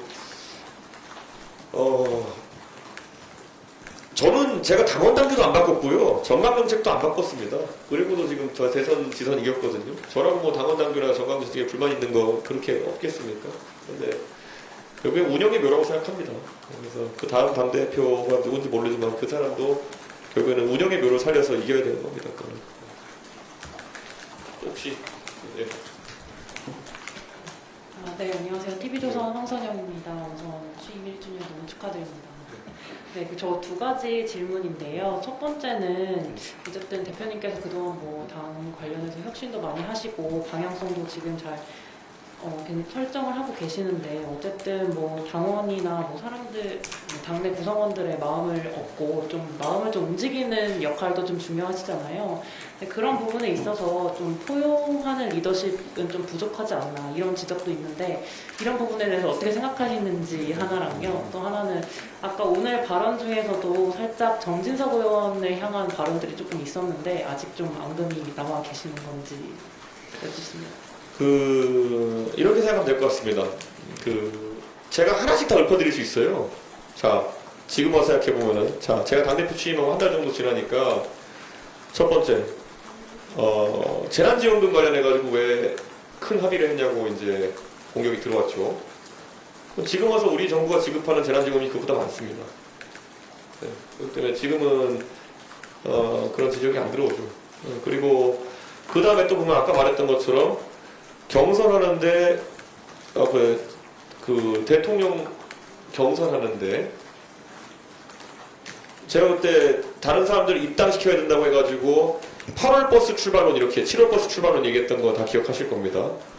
그 당내에서 무슨 뭐 11월까지 늦춰야 된다니, 무슨 뭐, 1월까지 늦출 수 있다니 이런 얘기했던 사람들이 있었습니다. 근데, 거기에 따르면은, 예를 들어 저는 지금도 이렇게 생각합니다. 11월 달까지 당내 경선이 늦춰지고, 그래가지고 예를 들어 지금 툭 까놓고 얘기하면은 국민의힘 후보 홍준표, 유승민 뭐 이런 사람한테 당 밖에 있는 뭐 후보 윤석열 이렇게 경선 치렀으면 당이 얼마나 혼란에 빠졌을까. 네. 그런 주장의 대립 속에서 저는 결코 양보할 수 없는 지점 속에서는 계속 얘기할 수밖에 없는 겁니다. 그런데 거기에 해석을 붙여가지고 무슨 뭐 누구를 골탕 먹이기 위해서 그런다는 이런 식으로 갖다 붙이면서 이제 사태가 커지는 것이고, 그때 보면 뭐, 제가 무슨 뭐, 누구에 대해 가지고 곧 정리될 거야 라는 발언을 했다. 저는 그런 말 한 적이 없어요. 예. 일부 언론인들에게 제가 너무 억울해가지고 제가 그걸 실제 녹취 음성까지 보여준 적도 있어요. 근데 그런 말 한 적이 없어요. 예. 그런데 그런 것 때문에 공격이 들어왔을 때, 그러면은 거꾸로 그거에 대해 가지고, 저는 제 입장에서는 굉장히 강하게 항변할 수밖에 없는 상황이죠. 아니, 의혹 제기를 한다도 그렇게 큰 걸 해버리면은, 예를 들어 저는 경선의 공정성에서 지금 와서 우리가 살펴보면은, 제가 경선 과정 중에서 유승민 의원한테 역차별을 했으면 지금까지 하나도 혜택 준 거 하나도 없었거든요. 근데 그 당시에는 다 논리가 그거 아닙니까? 유승민 의원을 돕기 위해 가지고, 곧 윤석열 저거 정리될 거야라는 말을 제가 했다는 거 아닙니까? 이거는 대표를 끌어내리려는 공작이에요. 그럼 여기에 대해 가지고 제가 반박을 안 할 수 없는 상황이에요. 그거는 대선 경선 과정 중에서. 아니 그러면은 제가 하지도 않았던 말에 대해 가지고 했다고 주장하는 공격에 대해 방어하려면은 저 어떻게 대응할 수 있겠습니까? 그거는. 그런 상황을 만든 다음에 그럼 대응하면 왜 그렇게 대응하냐고 하는, 이거는 제 입장에서 선택지가 없는 상황에서 하는 발언들이고, 대부분의 공격은 지금까지 맞고 왔던 겁니다. 그리고 지금 와서 보면은 다 공상과학 소설이잖아요. 보면은 지금까지 보면은 이렇게 할 것이다 해서 이렇게 한 게 어디 있습니까? 제가 지금까지 예를 들어. 예? 그러니까 이런 것들에 대해 가지고 그러니까 저는 이렇게 말씀드리고 싶어요. 요즘 들어서 저희 청년 대변인들이라고 하는 우리 남국대 출신 대변인들이 굉장히 열받아서 지금까지 안 하던 행동을 막 하고 있죠. 페이스북에 막 글 쓰고 이런 것들. 막 그 친구들이 정치에 들어가가지고 처음 봤던 이 모습을 보면서 어쩌면 제 대변인 역할을 했던 사람들은 제가 실제 했던 언행과 그걸 최대한 왜곡해가지고 어떻게 틀어버리려고 했느냐에 대한 그 전환 과정을 너무 잘 알고 있기 때문에 그런 반응을 하는 것일 것이다. 저는 이렇게 봅니다. 지금 와가지고, 그러니까 굉장히 굵직굵직한 그런 어떤 제 입장에 봤을 때 공작들이 있었는데요. 지금 와서 보면 다 헛소리였습니다. 지금 보면은. 예. 거꾸로 얘기하는 것이었고. 예. 제가 누구를 밀기 위해서 뭐 이렇게 했다, 뭐. 다 거짓말인 거 아시잖아요. 제가 무슨 뭐 봉사활동에 오라가라 했다부터 시작해가지고. 예. 저는 그런 경선은 처음 겪어봤습니다. 뭐, 경선하라 그랬더니만은 메인 아이템이 당대표 공격인 이런 경선은 좀 처음 봤습니다. 그렇게 해서. 그렇게 취급받으면서 경준이라는 걸 거치고 나가지고, 나중에 경선돼서도 뭐, 뭐 희한한 거 되게 많았습니다. 그때 보면. 지금은 제가 다 말은 안 했기 때문에 그렇지만은 그 과정 거치면서 당내 구성원들과의 갈등이라고 하는 것은 제가 뭐 딱히 겪고 싶지도 않거니와 다시는 그거는 그냥 당대표니까 의뢰 넘어간 거지. 그때 하나하나씩 제가 붙어가지고 사실관계 따졌으면은 당 터졌을 겁니다, 지금. 그리고 지금도 마찬가지입니다. 지금도 결국에는 당내 구성원들과의 어떤 관계를 어떻게 설정하냐의 문제에 있어가지고 똑같은 겁니다. 제가 좋은 게 좋은 거지 하면서 그거를 할 것이냐. 그게 오히려 자기 정치에 가깝겠죠. 지금까지는 그걸 안 하고 제가 대선 승리와 지방선 승리를 위해서 하는 선택을 했던 겁니다. 제가 좋은 거 했으면 보십시오. 좋은 게 좋은 거지 했으면 그때 뭐 대선 때 1월 달에 12월 달에 막 지지율 하루에 1%씩 떨어질 때 제가 좋은 게 좋은 거지 하고 이렇게 했으면은 지금 우리가 여당 됐을지는 좀 솔직하게 판단해 보시죠. 다들 그때 해가지고 뭐 하루가 다르게 사고 터지고 무슨 뭐 했을 때 그게 그때 다 똑같은 거 아닙니까? 그래가지고 가가지고 지금 생각해보면은 저는 제가 대선 때 무슨 뭐 이견을 크게 제시했다 그러는데 되짚어 보시잖아요. 저는 항상 똑같았어요. 그럼 나는 빠질 게였어요. 저는 상임선대위원장 그럼 내가 내려놓을게. 그럼 당신들이 그렇게 나를 싫어해가지고 나를 그렇게 내 입장에 봤을 때 공작을 하는 당신들이 그럼 다 해보시라 그러면은 저는 생각보다 이걸 해라를 별로 안 했어요. 네. 나는 그럼 빠질게. 여기까지입니다. 나는 빠질게만 했거든요. 계속. 빠지면 빠졌다고 또 뭐라 그래요. 네. 그러니까 그 상황의 반복 속에서 저는 어떻게 될지 모르는 상황 속에서 그냥 그렇게 갔던 거고. 네. 그럼 지금과 상관이 우스갯소리 해볼까요? 제가 그때 그래가지고 소위 봉합과정에 거친 다음에 제가 그러면 당대표 열심히 해가지고 당대표가 열심히 앞장서 뛸 테니까 당대 열심히 뛰시고 제가 당사에서 숙식을 해결하겠습니다. 과거에 김무성 대표 시기전에 그렇게 했던 설례가 있기 때문에 제가 당사에서 숙식을 해결하면서 선거를 진짜 열심히 뛰겠습니다. 했는데 2주 지날 때까지 당사에 자리를 안 만들어줘요. 네. 제가 얼마나 지금 와서 제가 하는 얘기지만은 당대표가 당사에 사무실 하나 내는 거를 못하게 만들었던 사람들이 저한테 무슨 말을 할 수 있겠습니까? 그러니까 저한테 대학 빌딩에 가래요. 당대표가. 제가 무슨 옆에 여관이 없어가지고 제가 대학 빌딩에 가서 자겠습니까? 그러니까 그런 과정을 제가 지금까지 입 꼭 참고 있었잖아요. 닫고 있었잖아요. 지금까지. 그래놓고 지금 제가 예를 들어 책이라도 한 편 쓰면 굉장한 책이 될 겁니다. 진짜. 제가 이 얘기를 하는 거는 뭐 누구한테 뭐 협박을 하고자 하는 의도도 아니고요. 네. 이렇게 참은 당대표가 어디 있습니까? 그 과정 속에서.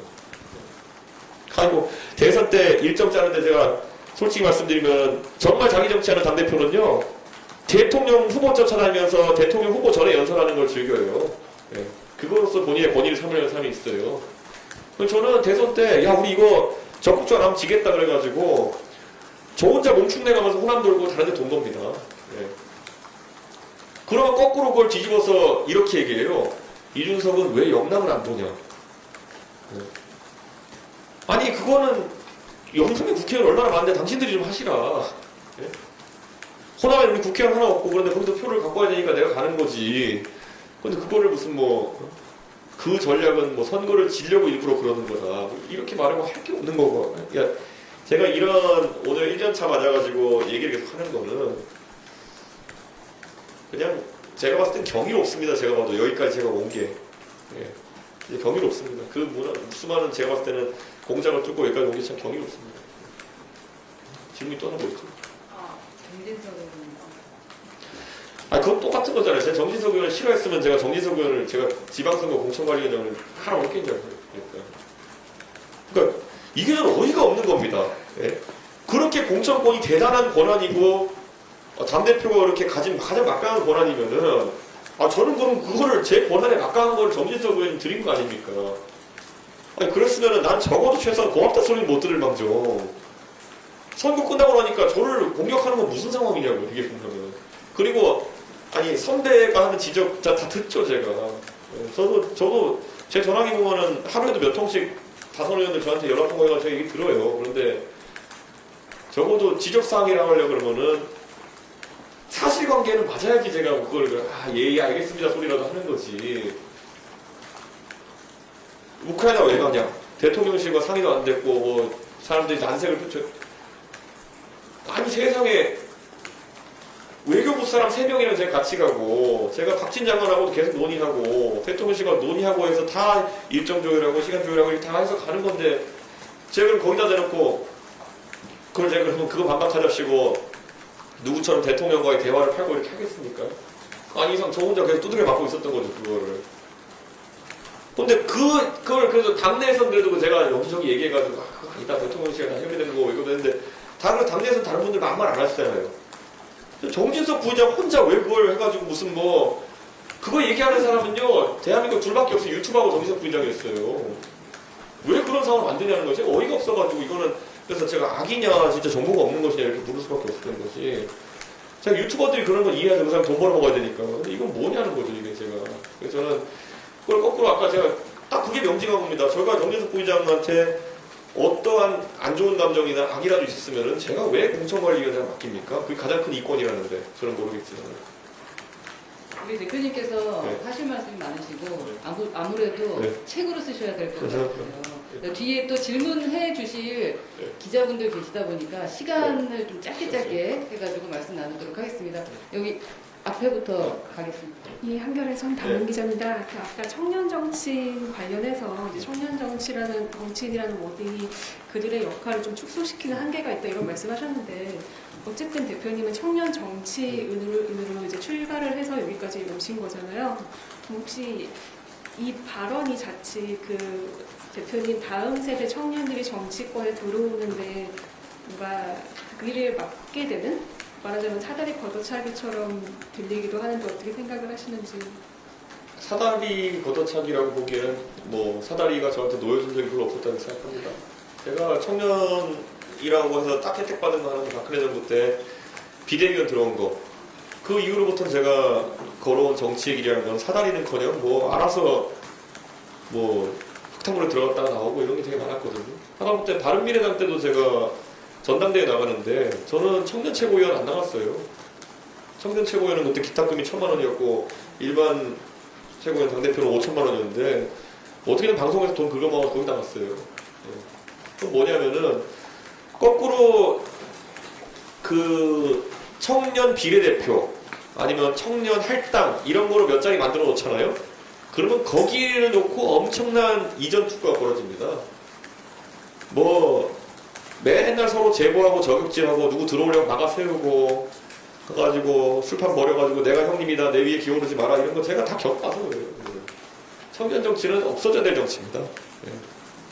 야인 시대 때 나왔던 청년위원회 이런 조직이 아직까지 살아가지고 지금까지 청년 정치 이렇게 나오는 거는 도대체 행사 때 왜 청년위원회가 청년을 동원해야 됩니까? 그거는 말도 안 되는 소리지. 제가 누차에 강조하지만은 청년이라고 해가지고 우대해가지고 여의도 바닥에 2시에 걸어다닐 수 있는 청년들 이게 대한민국 일반적인 청년 나이대 사람들을 대변할 수 있는 또는 대변할 능력치가 되는 사람들입니까? 어떻게 2시에 여의도에 돌아다니죠? 여의도 일한 직장인도 2시에 안 돌아다닙니다. 근데 2시에 돌아다니면서 모든 행사에 가가지고 똑같은 사람이 인사만 하고 선거 때마다 가가지고 무슨 청년 대변인 무슨 뭐 이런 거 하고 청년 특보 이런 거 하고 있고 그게 그분들한테 참 안타까운 얘기지만 그렇게 해서 정치 성공할 리가 없어요. 그런데 그걸 지금까지 그렇게 하는 사람 중에 한 4년에 1명 정도를 구제해주는 게 희한한 시스템인 거죠. 그러니까 그게 말이 안 되지 않습니까? 저는 그 사다리는 빨리 태워버려야 돼요. 그런 사다리가 있었는지도 모르겠지만은 그거는 이제 썩은 동아줄이고 그건 빨리 태워 없애야 되는 거고 오히려 제가 당대표 되고 난 다음에 굉장히 많은 젊은 세대의 참여에 길이 열렸겠죠. 그리고 적극적인 역할을 할 수 있는 참여. 이렇게 말씀드릴게요. 제가 임승호, 박민영 뭐 다 거기 뭐 신인규, 김현주 다 이런 분들 뭐 나이와 관계없이 다 이렇게 모신 분들이지만은 이분들이요 지금 가가지고는 방송평론계 세대 교체를 하고 있어요. 지난 10년 동안요 단 한 번도 세대 교체가 없었어요. 제가 1세대 종편 패널에서 아는데요. 10년 동안 그 사람들 이런 말까지 해서 될지 모르겠지만은 작가들이랑 서로 이렇게 밥 사주고 하면서 끈끈하게 이어져가지고 절대 안 잘려요. 사고 치기 전까지는. 그런데 그 안에서 실력주의에 대한 비판도 있었겠지만 실력주의로서 그 고리를 끌어내가지고 이제서야 10년 만에 종편 방송에 새로운 얼굴들이 보이는 거 아닙니까? 저는 그 문제의식이 굉장히 심했어요. 제가 10년째 종편방송 했었지만은, 시사방송 나갔었지만은, 그 안에 보면요, 굉장히 그게 안 바뀌는 얼굴들이 굉장히 많아요. 예. 그리고 그 정치가 얼마나 거기에서 이제 희한하게 바뀌어갔습니까? 예? 대선이든지 큰 선거 치르려는 사람이면은, 옛날 같으면은 논설위원들이나 이런 분들하고 자주 좋은 관계 하려고 하겠지만은, 이번 대통령 선거 경선이요? 다들 그 종편 패널 다 가가지고, 속된 말로 엄청나게 작업했습니다, 다들. 당을 가리지 않고서. 그러니까, 저는 그런 거에 대한 문제의식이 있기 때문에 계속 그런 거 변화를 추구하는 것이고, 성공적이었다 봅니다. 예. 종편에 출연하는 패널들의 평균 연령을 떨군 것만으로 저는 청년정치에 오히려 활로 같은 것이지, 어디 캠프에 이름도 모르는 임명장 받은 청년 특보가 늘어난다고 저는 세상이 바뀐다 보지 않습니다. 그들이 이름을 알리고 활동할 수 있는 공간이 생겼기 때문에 다음 국회의원 선거 때는 더 많은 사람들이 인지도와 어떤 인정받는 역량을 가지고 선거에 참여하셨을 겁니다. 네. 네, KBS 최유경입니다. 아까 앞서 민주당 우상호 비대위원장이 기자간담회 하시면서 지금 물가 안정이나 산적해 있는 민생 현안에 대해서 여당과 대통령실이 제대로 역할을 못하고 있다, 태도가 한심하다 이런 식으로 평가를 하셨는데 지금 여당의 역할에 대해서 어떻게 생각하시는지, 가장 시급하게 해결해야 할 현안을 물어보시는지 궁금하고요. 두 번째로는 이미 여러 번 말씀하시긴 했지만 윤리위가 지금 예고되어 있는 상황인데 일단 공개 회의를 지금 제안을 하셨잖아요. 그 부분에 대해서 혹시 답변 들으신 게 있는지. 우선 공개윤리 관련해서 답변 드린 게 없고요. 저는 윤리에서 의결을 통해서 할 수 있다 돼 있는데 아직까지 전혀 그거에 대한 답변을 들은 바가 없고, 그리고 윤리의 날짜라는 것도 2일, 24일, 27일 이렇게 늦춘다고 하는데 저는 경찰 조사든 윤리도 빨리 좀 했으면 좋겠습니다. 네. 그리고 저는 우상호 의원님께서 그런 말씀하셨다 그러면은, 제가 이게 비대위 악순환이라는 게 있거든요. 원래 저희도 비대위를 한동안 계속 하던 시절이 있었습니다. 그런데 비대위의 비대위는 항상 실패합니다. 네. 그거 알아야 되는데, 이번에 민주당에서 보육지책으로 전당대회 시점을 땡기기 어려운 그런 특수한 사정이 있어가지고 그렇게 한 것 같은데, 비대위는 당이 비상한 각오로 띄우는 거거든요. 이제 비상한 각오로 한번 띄웠는데 그게 실패하면 그 다음에 약간 덜 비상한 각오로 띄워서 될 수가 없습니다. 근데 비대위는 항상 실패하는데, 지금 민주당이 그런 어떤 입장을 가지고 있다면은 저는 실패할 거라 확언합니다. 왜냐면 5월 9일 전까지는 이분들이 5월 9일까지는 우리가 여당이다 이러면서 모든 걸 독점하고 이제 다 이끌었던 분들이 한 달 딱 지났는데 이제 갑자기 한 달 사이 뭐 했냐 이렇게 그냥 공격하는 거는 어이가 없는 상황인 거죠, 지금.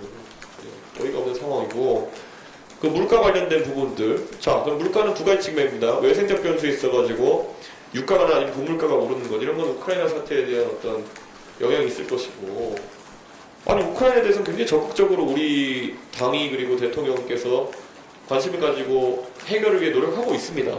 특히 대통령, 저도 우크라이나 지선 끝나고 첫 번째 일정을 다녀왔고 현황 파악을 했고, 대통령께서 나토 회의에 가가지고 이 문제에 대해서 적극적인 개입을 하겠다고 천명하신 마당에 뭘 또 적극적으로 해야 된다는 것인지 모르겠고, 다만 그 거꾸로 그러면 문재인 정부에서는 우크라이나 사태에 대해서 뭘 했습니까? 5월 9일까지.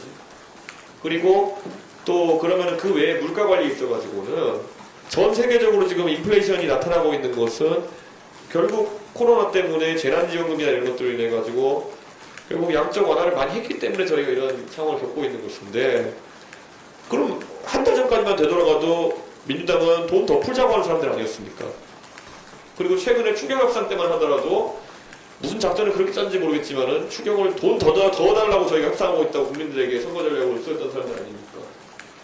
그러면 도대체 무슨 짱다리 춤을 추자고 하는 것인지. 진짜 물가가 걱정되면은 그러면은 우상호 의원님은 거기에 대해서 본인들의 의견을 밝혀야 되는 게, 자, 이제 더 이상 그 양적 완화라든지 아니면은 통합 팽창을 할 수가 없으니까 재난지원금을 없애겠습니다 선언하든지, 그러면 아니면 피해 보상을 줄이겠습니다 하든지, 그 용기 없이 그냥 아무 말 대잔치 하면은 그게 무슨 책임 있는 제1야당이겠습니까?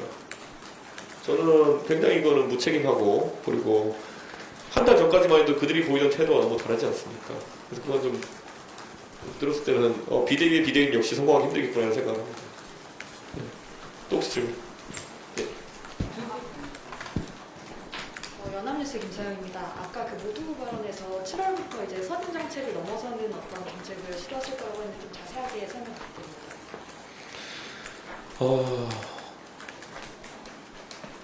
이제는 저희가 여당입니다. 그렇기 때문에 저희가 대통령 선거 과정에서 공약했던 수많은 것들을 매우 구체적으로 실현하는 그런 행동들이 이어질 것이고요. 그리고 대통령께서도 파격적인 행보를 보여주실 것이라는 확신이 있습니다. 그냥 제가 그런 방향으로 좀 꾸준히 진언을 드리고 있고, 대통령께서는 제가 겪어봤던 어느 지도자보다 그런 취약 지역에 대한 공략, 그리고 어느 국민도 소외받지 않아야 된다 라는 것에 대해 가지고 강한 의지를 가지고 계십니다. 그래서 당연히 그거를 제가 먼저 얘기하는 건 예의가 아니기 때문에 얘기하는 거지만 두 가지입니다. 그러니까 지역의 발전에는 실질적 기여와 그리고 파격이라 할 수 있는 행복, 이 두 가지가 결합된 형태로 보시면 될 것 같습니다.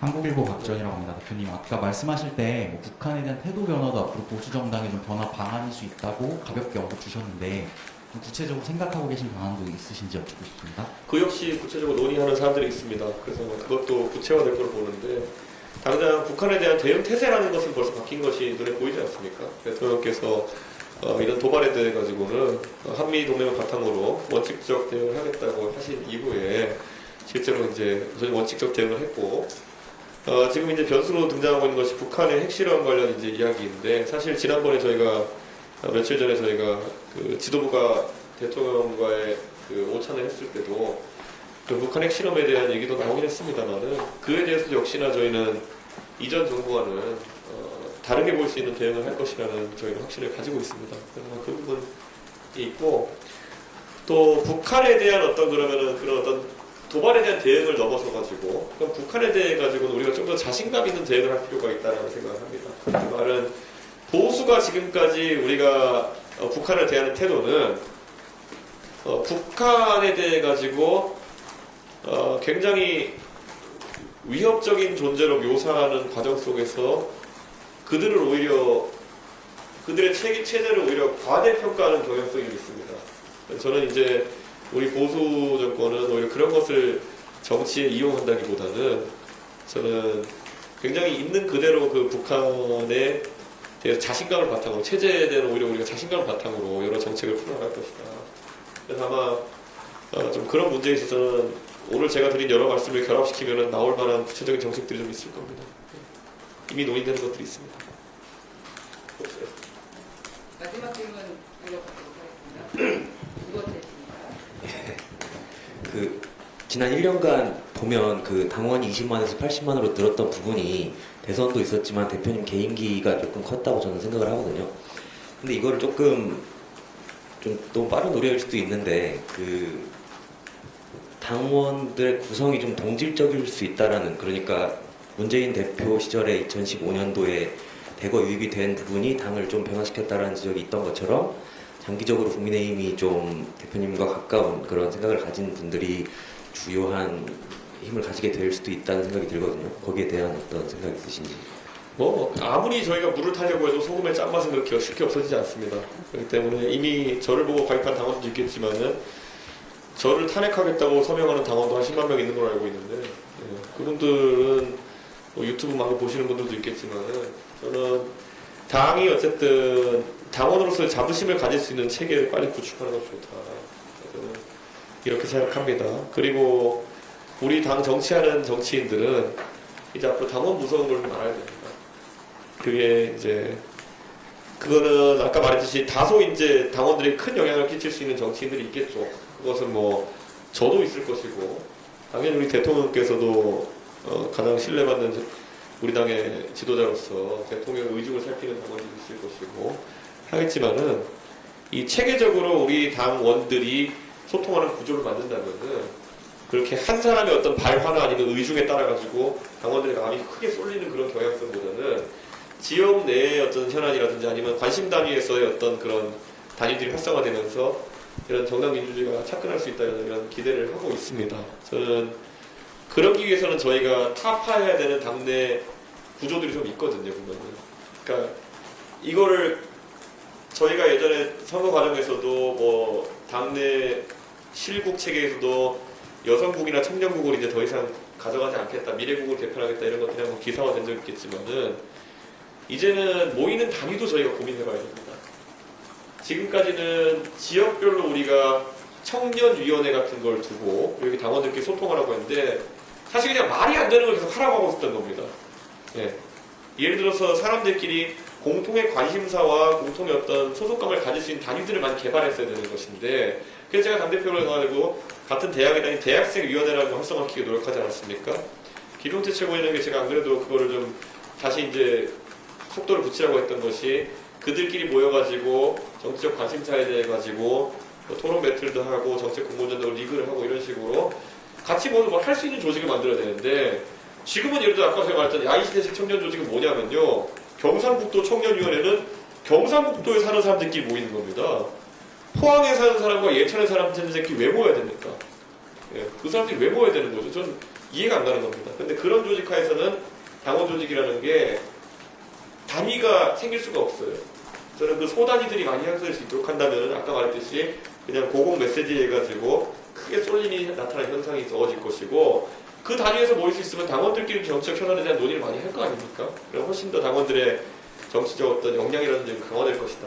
저는 그런 기대를 하고 있습니다. 저는 앞으로 그래가지고 이 안에서 하다못해 좀 당원들끼리 스포츠 동아리라도 만들었으면 좋겠어요. 차라리 지금의 야인시대식 청년 조직보다는 차라리 모여가지고 PC방에 게임하는 조직을 만들었으면 좋겠어요. 지금 그게 훨씬 나을지도 모릅니다. 식도락 모임이라도 만들었으면 좋겠어요. 지금의 모여가지고 행사 때 그 으쌰으쌰하고 이렇게 하고 양복 입고 나타나가지고 구입도 인사하고 이런 조직 저는 뭐 그분들 나름의 굉장히 당에 대한 기여는 저는 인정하지만은 80만 당원 체계에서는 조금은 바뀌어야 되는 형태다. 저는 그렇게 생각합니다.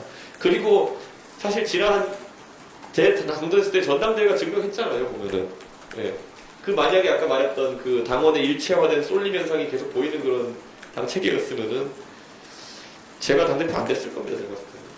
근데 이제 그것보다 좀 더 이제 한 단계 도약하기 위한 그런 노력을 해야겠죠. 네, 또 혹시 질문? 네, 질문 마무리된 것 같습니다. 장시간 말씀해 주시느라고 고생하셨고 마무리가 한 1분 10초? 10초. 네. 네, 다른 건 모르겠고요. 그 당대표를 제가 지금 1년 한 것만으로도 어쨌든 여러 가지 측면에서 전무후무한 당대표가 될 것 같습니다만은 아직까지 저는 하고 싶은 게 굉장히 많습니다. 왜냐하면 지금까지는 제가 하고 싶은 것보다는 자기 정치보다는 당을 위한 정치를 많이 했거든요. 그러니까 좀 그런데 이제는 좀 그만 그런 어떤 아이스 아메리카노, 따뜻한 아이스 아메리카노 같은 거 주문은 좀 그만했으면 좋겠습니다. 당내에서 그렇게 뭐 말을 왜 그렇게 세게 하느냐? 네. 공격을 세게 하잖아요. 네. 태클을 세게 걸잖아요. 네. 그럼 많이 세질 수밖에 없는 겁니다.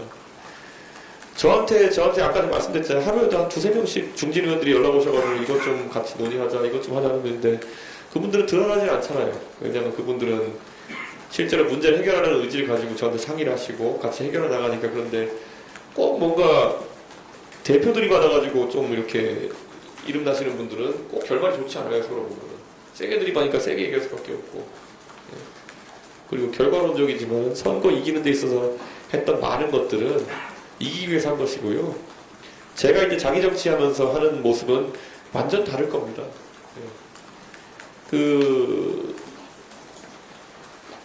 이게 좀 논란이 될 수 있는 발언일 수도 있겠지만은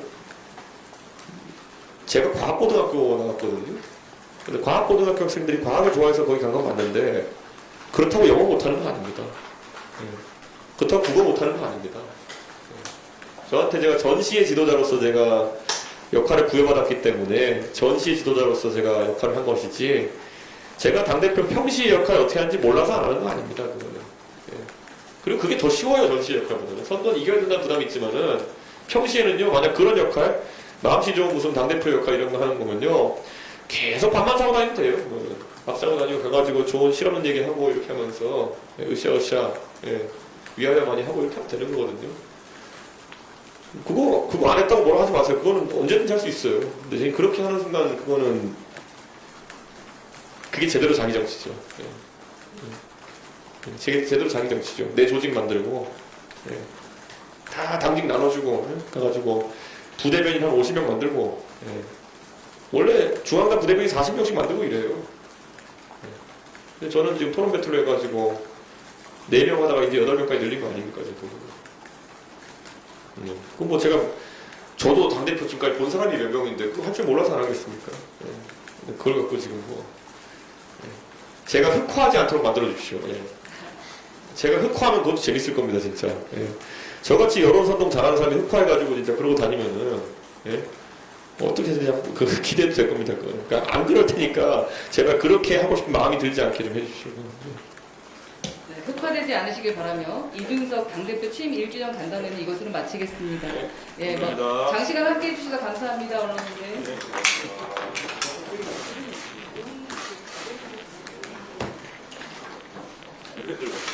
많이 왔었대요.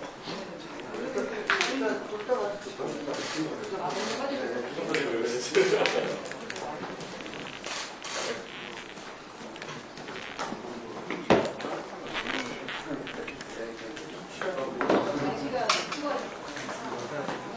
질문 뭐 질문해 주세요.